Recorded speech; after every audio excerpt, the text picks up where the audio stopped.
हर हर महादेव. नमस्कार मित्रांनो, अचानक भयानक प्लॅनचा दुसरा दिवस आणि हय तुम्ही बघशाल तुमका दाखवते. बघा मागच्या साईडने आम्ही त्र्यंबकेश्वरच्या मंदिरमध्ये येईल. अरे बघा हे आमचे पोरगे पुन्हा तेच तेच 7 जण आम्ही आता दर्शन करून येईल. लवकर दर्शन झालं आमचा, VIP दर्शन करून आम्ही येईल आता. त्यामुळे जास्त आमका वेळ लागलो नाही. जर लाईन थ्रू येईल असतं तर 2-3 तासात 2-3 तास झाले असते. तर VIP दर्शन तुमका व्हाया असत तर सकाळी 6:30 वाजता लाईन चालू होता आणि VIP पास भेटतात त्यातून तुम्ही मग कलेक्ट करू शकता. आम्ही VIP पास घेतलो कारण की आमका पुढे परत ब्रह्मगिरी जायचं असा, त्याच्यामुळे आम्ही VIP दर्शन घेतला. तर स्टे ट्यून, शेवटपर्यंत बघा व्लॉग आणि एन्जॉय करा.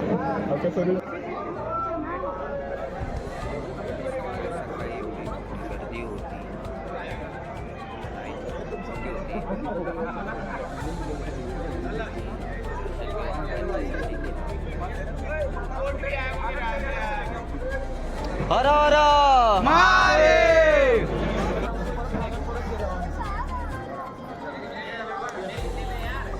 आणि रविवार असल्यामुळे खूप जास्त प्रमाणात गर्दी होती.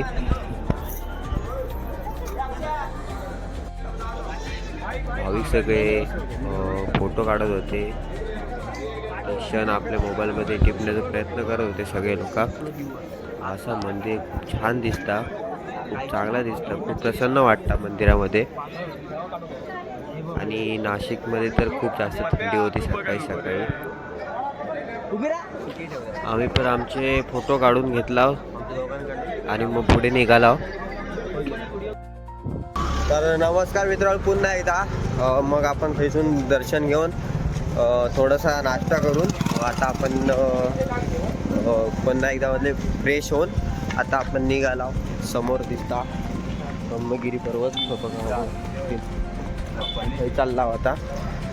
तर असे सोबत राहा, शेवटपर्यंत बघत राहा. जाताना मी तुमका कसे जातो ते दाखवतोय. वाट चांगली असा, रस्त्यावरनच जाता. एका जास्त मस्ती या व्लॉगमध्ये यायचं असतं. डिलीट करीन बाकी काय नाही. एक नाही, सगळे व्हिडिओ डिलीट करीन. आणि जसे आम्ही ब्रह्मगिरीसाठी चढा केला होय, 20-20 रुपयाचा पर पर्सन तिकीट घ्यायचा लागतात. तर आम्ही तिकीट हे घेतला होय, सगळा लिहिलेला होता ब्रह्मगिरी पर्वतावरती काय बघण्यासारखे होता वगैरे. आमच्या कॅमेरामॅनने होय थोडेसे क्षण घेतल्यात.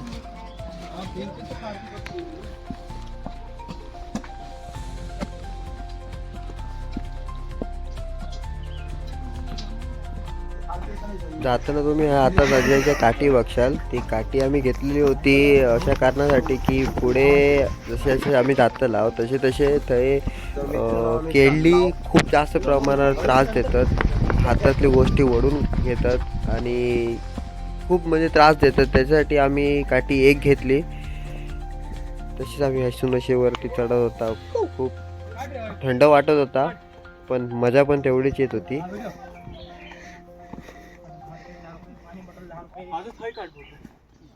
फोटो काढू तर नाही कोणाचा. चल आता पुढे चल.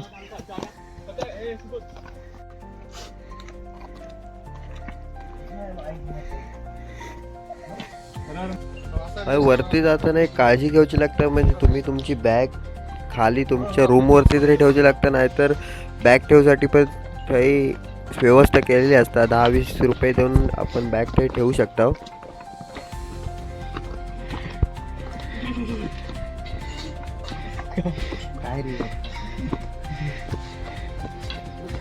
ह्यो माणूस ट्रेक सुरू व्हायच्या अगोदरच दमलो होतो.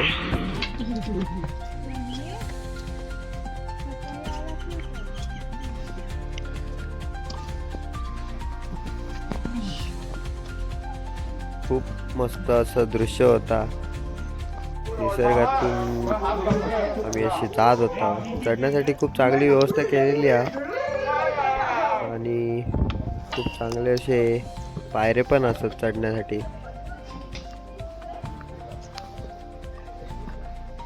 पण एका वेळेस एकदम अशी चढाई एवढी मोठी आहे बघा, एवढा वरती आमका जायचा होता.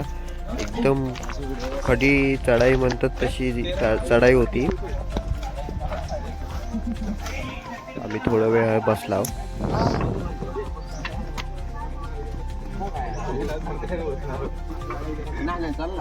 जेव्हा गौऱ्याक बसायचं असतं ना तेव्हा बसायचं. हवाई घालता तो.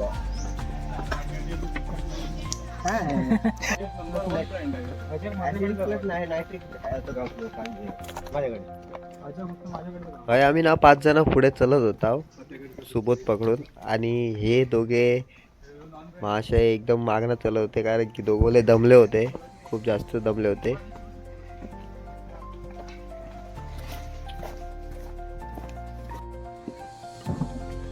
नुसतो घामाघूम होऊन चढत होतो.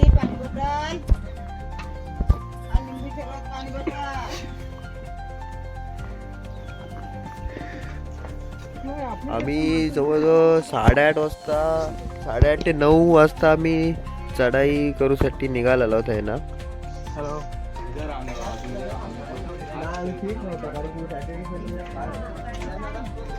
अजून आम्ही अर्धो पण नाही चढलेलो पर्वत, आणि ह्यो असं दृश्य दिसत होतो, एकदम भारी वाटत होता.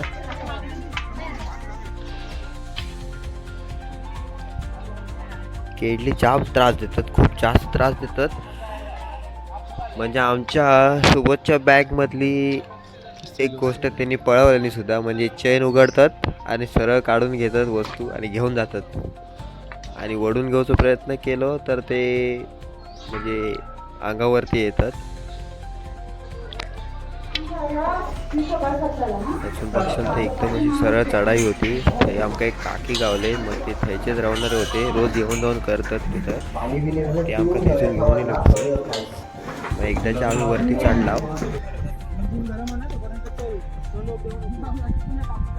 येतं आणि आमचं जाडो आजी आजोबा केवढे म्हातारे होत, आणि आमचं तरुण बघा हे येऊन बसलो 5-5 मिनिटांनी बसताय हो. ह्यो एक आता म्हणलं की नंतर मरते समजत नाही म्हणतात त्यांचा. ह्याचं जवळ येईल नाहीच म्हणता काय ते संपलंय म्हणतात. काहीच घड्याळाचं वजन आम्ही ना जास्त. चढणार होतो वन टाइम मध्ये, पण आमच्या जशी काय काय माणसं होती, जसे की नावं घ्यायची. तो बघा तो गौरेश, त्याची चूक नाही असं माका म्हणायचं. त्याच्याबरोबर जो माणूस होता तो चुकीचा. तो मेरे कोण म्हणतात तो त्याच्याबरोबर जो प्रणय गाडी नावाचा माणूस आहे ना, तो बरोबर चुकीचा. तो चुकीचा माणूस. कारण की काय होतं, तो दमलो की हे का सांगता बसाय म्हणून. मग आणि त्याचं जरा आणि नंतर म्हणता "शे, गौऱ्याक जमणार नाही म्हणता. तू दमता रे, तू दमता रे. दमता. ह्याच्यावर तुझा मत काय हा? दमत कोण आमका एक सांगतो हा? त्याच्यात सांगता नाही मग त्यालाच कशा नाही दमले असेल बरी असतं काय वरी थांबल्या रोप अजो तरी बरं चाललो हा. दोर लावतोय तुला ह्याचो पहिलं ट्रॅक आपण मस्त चाललो. अजक बायकोन सांगले अजक ओ माय गॉड परत एकदा नाही मी कॅमेरा बाजू केले परत एकदा थांबलो नसतो ना तर कधीच पार केलं. अजक अजक पिवा मग. ए, तू सांग ह्यो काय बोललो ऐकलं ना आता. नेक्स्ट टाइम तू थांबायचा नाही, तो पूर्ण चढतलो. पाहुण्याकडे त्याच्यात पत्तो काठी मागत होतो केल्डिंग मारू. मारू ना अजक बायकोन जाणार म्हणून अजन काठी घेतली, बाकी काय नाही. आणि अजून धावता अजयच्या हातात ना एक बॉटल काढून घेतली. थँक्यू तू म्हण, थँक्यू त्याच्याकडची काठी काढून तू घेतलं मधी. मग पुन्हा थोडीशी विश्रांती घेऊन आम्ही पुढे निघालो. पुन्हा पर्वताच्या टोकाक जाऊसाठी आम्ही चालता.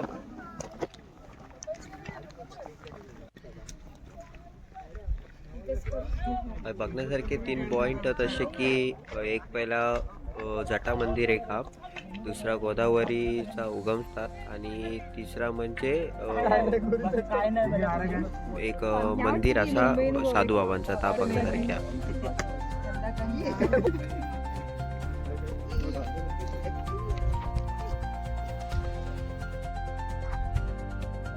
मग मित्रांनो आम्ही मजा मस्ती करीत आम्ही वरती इलाव. आता ह्यो जो पॉईंट बघतात ना, तो एकदम टोकाचा पॉईंट होतो, आणि ह्या ठिकाणावरनं पूर्ण त्र्यंबकेश्वर पूर्ण दिसता. आणि त्याच्या जस्ट डाव्या साईडला पूर्ण असं मळोच्या मळो असा खालच्या बाजू, खूप छान असा ठिकाण असा. बघा बघशाल तर असे पर्वत दिसतात, आणि ह्या पुढे समोर दिसतात त्र्यंबकेश्वर गाव असा. त्या साईडला एक तळा असा आणि पुन्हा त्याच्या त्या साईडला पर्वत असा.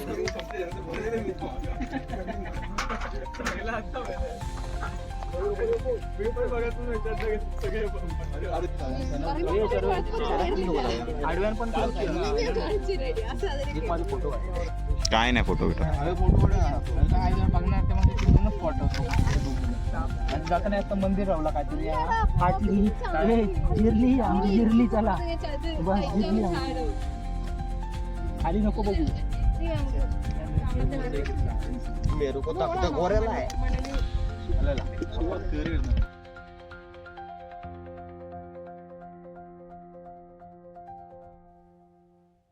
बघा असून ही झाडा किती छोटे छोटे दिसतात. त्याच्या मनात विचार करा की किती उंचावरती ठिकाण असा. एवढ्या उंचावरती ऊन पडलेला असून सुद्धा थंडी वाजत होती. तर आणि त्यानंतर आम्ही इलाव जटा मंदिराकडे. या ठिकाणी भगवान शिवशंकरांनी हे दोन जे खड्डे दिसतात ते त्यांनी गुडघे ठेवल्याने आणि त्याच्या समोरच्या बाजूत त्यांनी जटा आपटल्याने त्यासूनच गोदावरीचं उगमस्थान आहे म्हणतात.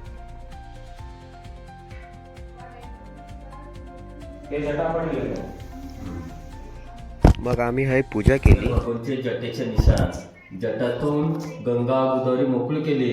इथून गुप्तरूपात दुसरा पाठ शेजारी गंगाद्वारे ते गंगाद्वारे निघतं.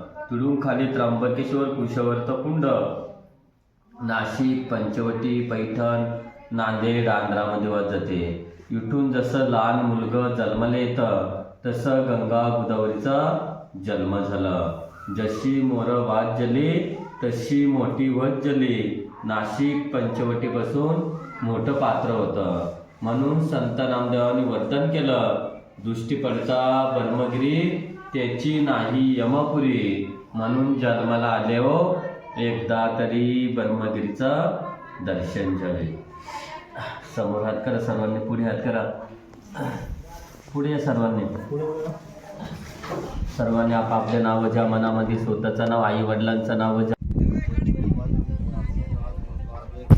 त्यातून आम्ही पुढे निघाला. मग गोदावरी देवीचा मंदिर होता म्हणजे हे उगमस्थान. मग हे आतमध्ये गोदावरी देवीची मूर्ती असा आणि शिवलिंग पण असा. ते आम्ही दर्शन घेतलं. ते मग आम्ही इथं पाणी पण पिलाव म्हणजे तीर्थ पिलाव आणि थंसून मग आम्ही नंतर पुढे निघाला.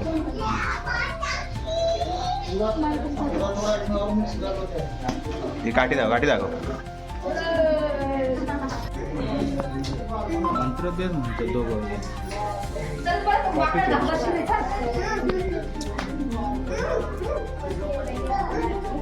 बाबू त्या हेडफोन बघा.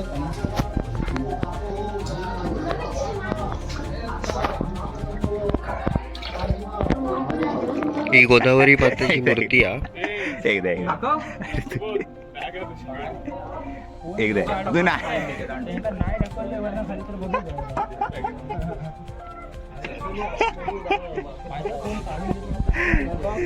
खेळल्याने खूप जास्त त्रास दिलेले बघा. मजा येते ते का घाबरवल्यांचा भाऊ.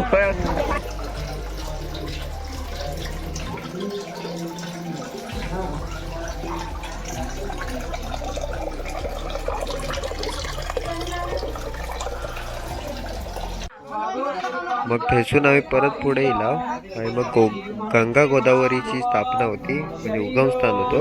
मग ठेसून आम्ही पुढे येऊन आम्ही दर्शन घेतलं आणि मग बाबा मंत्र उच्चारण करत होते. सगळ्यांनी थंय परत पूजा केल्याने आणि थेसून मग आम्ही नंतर निघालो. गोदावरी गंगा महागंगे नमो गंगे वल्लभे वहति त्वं महादेवी गोदावरी नमस्तुते. कपाळाला मूर्ती लावा, डोळ्यांना लावा. गाव में आग्रा संतो, गाव में संत प्रियारण हिरण्ये गर्भ गर्भस्थ हेम विजय विभावसो अनंत पुण्ये फलातः पदशांती प्राचम मे ब्रह्मागिरीवरून गंगा पूजन गोदान केले संकल्प अभिषेक करीसे हात जोडा नमस्कार करा. अच्छा. श्री चक्रधर स्वामी मंदिर ब्रह्मगिरी हा मंदिर होता. आणि आम्ही दर्शन घेऊन मग आम्ही परतीचा प्रवास आमचा चालू केलो.